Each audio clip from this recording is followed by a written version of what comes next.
Hola, buenos días. Mi nombre es Osvaldo Armenceja Gallegos. En este video presentaremos el análisis literario de la obra de Mario Benedetti, Pedro y el Capitán. Considero que esta obra pertenece al género literario dramático, ya que las escenas y diálogos de los personajes se interpretan de esa forma. ¿Por qué? Porque estamos en una sala de interrogatorios, o de interrogación, perdón. Pero en este caso se desarrolla en dos personajes. El primero, Pedro, que también es llamado Rómulo por parte del capitán. Y el capitán, al cual Pedro no lo describe al 100%. Le habla sobre un seudónimo que podría tener, que sería comandante, porque ese es el rango más arriba del capitán. Se supone que es un poco más pesado y fuerte, entonces por eso es que lo describe así. Ambos personajes están en el conflicto de víctima y en este caso el torturador, o no por así decirlo torturador, pero sí el que está haciendo las preguntas. En este caso el capitán llega con el sujeto de una manera cínica, sin ningún tipo de importancia. Es un sujeto común y corriente, algo que se va a repetir mil y un millón de veces para la vida del capitán. ¿Por qué? Porque es algo que está acostumbrado a hacer. Digamos que es algo a lo que se dedica. Entonces, no existe ningún tipo de conexión primaria, salvo el estar ahí conectados, o digo conectados, salvo estar ahí en la sala de interrogación. Pero bueno, después estos tipos empiezan con el diálogo. Por parte del capitán, la persuasión. Le comenta a Pedro que si él habla, las cosas serán más fáciles, no tendrá problemas futuros. Tampoco tendrá la necesidad de seguir soportando y recibiendo palizas. ¿Por qué? Porque Pedro se empieza a presentar en una situación de golpes. El tipo se ve maltratado y a pesar de ello está súper tranquilo. Guarda su postura, ya que se mantiene reservado y callado hasta el segundo acto. El desarrollo de esta obra se basa en diferentes puntos. Por ejemplo, uno de ellos es la lealtad. En el caso de Pedro, la lealtad que se tiene hacia consigo mismo, hacia con sus compañeros o las personas que están involucradas en el problema. Y una, que es la que más me interesa, es hacia la familia. Ese fue el punto que más me llamó la atención, porque es lo que Pedro ve, eso es lo que él tiene como prioridad, su familia. A pesar de que sabe que él está jodido por haber estado ahí, tiene en mente a su esposa y a su hijo. En este caso, su hijo pues no lo podrá ver crecer, pero él afronta esa realidad con su acción. ¿A qué me refiero? A que él está consciente de que su muerte no es en vano. Él le hace hincapié al capitán durante la obra, que es una mala persona. Aunque el capitán diga que él no tortura, que él solo hace su trabajo, que él todas las acciones que toma o todas las decisiones que le ordenan, pues llevan un punto final, el cual es obtener información a cualquier tipo, a cualquier tipo de costo. Entonces, estos dos se empiezan a desarrollar. ¿Por qué? Porque tanto con las preguntas que el capitán le hace a Pedro, como las respuestas de Pedro que tiene hacia con el capitán, empiezan a involucrarse y llega un punto de conexión en el cual el capitán siente un poco de,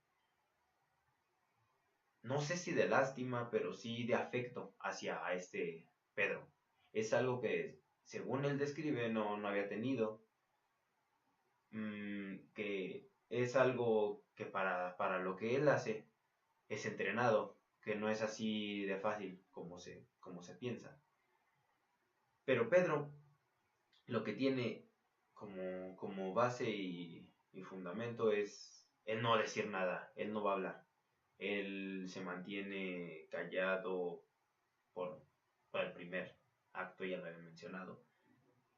Pero él no va a soltar ningún tipo de información que lleve al paradero de otra persona a estar ahí en su lugar.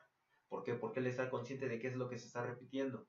Él habla, él ya está ahí, aguanta los golpes. Esos golpes que ya aguantó se perderían si él hablara. ¿Por qué? Porque no tendrían valor. Entonces, para él, el no existir es el punto de quiebre en esa situación. Y para el capitán, el convencimiento, la persuasión. Él cree que dándole más golpes a Pedro, dejándolo torturarlo un poco más, tratar de engañarlo mentalmente con amenazas y también el otorgarle algunos privilegios, por así decirlo. Uno de esos privilegios es el que él no quiere que lo sigan golpeando. Aparentemente, o sea, el capitán desde un principio establece que él es el bueno, aunque ambos estaban conscientes de que no. ¿Por qué no? Porque las acciones que está tomando son consideradas malas. Y Pedro de antemano lo tendría que odiar. Entonces, pues no, ahí no existe algún punto de bondad en el capitán. A pesar de que sea un ser humano y que no por eso no tenga sentimientos, no existe la bondad ahí, en esa situación. Lo que a mí me lo que a mí me llamó la atención de la obra es cómo Pedro convence al capitán de lo que está haciendo. Convence al capitán de que es una persona mala. ¿Por qué? Porque él pone el ejemplo de que al estar ahí está consciente de que si no habla lo van a matar. Entonces eso va a llevar a su muerte. Y su muerte será reflejada por sus conocidos y familiares. Todos van a hablar de ella, pero van a saber la verdad, que es que él no quiso hablar y por eso es que lo mataron. En el caso del capitán le pone el ejemplo de con sus hijos.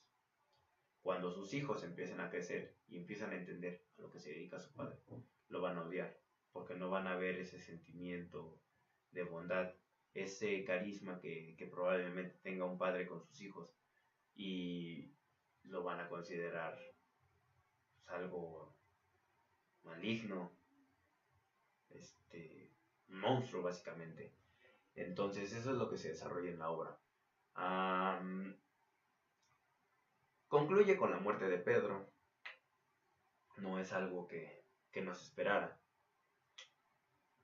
pero sí hay algo que me quedó en duda. ¿Qué sigue después? ¿Me entienden? El capitán entendió que lo que estaba haciendo era malo, pero nunca llega a la conclusión de lo voy a dejar de hacer. Entonces, a mí sí me dejó con intriga ese final. ¿Por qué? Porque ¿qué ganaron con la muerte de Pedro? Entonces, creo que esa es la reflexión que tiene la obra. El analizar las cosas antes de hacerlas, estar conscientes de que están bien o que están mal, saber por qué están bien y por qué están mal, tener en consideración la opinión de alguien más. Pero lo que más importa es tu motivo. Entonces, eso es lo que deja en claro Pedro. Además, creo que tiene ese punto de, de este de cómo van a recordarte, cómo quieres que te recuerden. Al hombre que hacía las cosas como se debían o al tipo que siguió las reglas, pues todo lo contrario, al tipo que no respetaba a la gente, que no tenía moral o ese tipo de cosas. Entonces, ese es mi análisis. Yo creo que la obra es buena, me gustó, me entretuvo sinceramente. El drama se hace presente en cualquier diálogo, siempre, tanto en la negación como en la exigencia del capitán hacia Juan Pedro de que le diga algo. Y eso me encantó. Hace desarrollar tu imaginación de una manera un poco más más específica, porque empiezas a convertirte en el papel de Pedro, de imaginarte en la situación en la que está, los golpes que está soportando y la situación psicológica en la que se encuentra, de afrontar la realidad que es su muerte. Entonces, eso a mí me encantó, la recomiendo y por mi parte sería todo. Muchas gracias.